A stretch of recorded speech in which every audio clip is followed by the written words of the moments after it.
ನಮಸ್ಕಾರ. ಇವತ್ತು easy and tasty fish fry ಮಾಡೋಣ. ಫಸ್ಟು ಫಿಶ್ ಫ್ರೈಗೆ ಬೇಕಾಗಿರೋ ಮಸಾಲ ರೆಡಿ ಮಾಡಿಟ್ಕೊಳ್ಳೋಣ.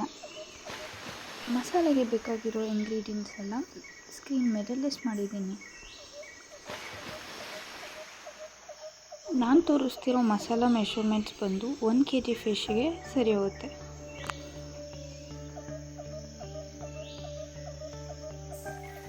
ಫಿಶ್ನ ಅಂಗಡಿಯಿಂದ ತಂದಮೇಲೆ ನೀಟಾಗಿ ವಾಶ್ ಮಾಡಿ ಪ್ಲೇಟಲ್ಲಿ ಜೋಡಿಸಿ ರೆಡಿ ಇಟ್ಕೊಳ್ಳಿ. ಈಗ ನಾನು ನೋಡಿಸ್ತಿರೋ ಮಸಾಲೆನ ಅದಕ್ಕೆ ಹಚ್ಚಿ ಮ್ಯಾರಿನೇಟ್ ಮಾಡಿಡಿ. ಮ್ಯಾರಿನೇಷನ್ ಒಂದು 30 ಮಿನಿಟ್ಸ್ ಟು 1 hour ಇದ್ದರೆ ಫಿಶ್ ಟೇಸ್ಟ್ ಚೆನ್ನಾಗಿರುತ್ತೆ.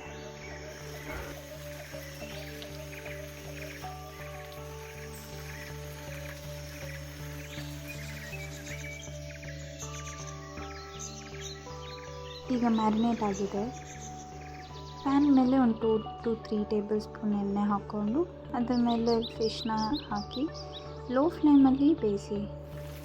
1 ಮಿನಿಟ್ ಲಿಡ್ ಕ್ಲೋಸ್ ಮಾಡಿ ಕುಕ್ ಮಾಡೋದ್ರಿಂದ ಆ ಸ್ಟೀಮ್ಗೆ ಫಿಶ್ ಚೆನ್ನಾಗಿ ಕುಕ್ ಆಗಿರುತ್ತೆ. ಬೋತ್ ಸೈಡ್ ಕುಕ್ ಮಾಡಿ. ಫಿಶ್ ಬೇಯೋದಕ್ಕೆ ಮಿನಿಮಮ್ 3 to 4 ಮಿನಿಟ್ಸ್ ಸಾಕು. Quick and tasty fish fry ready.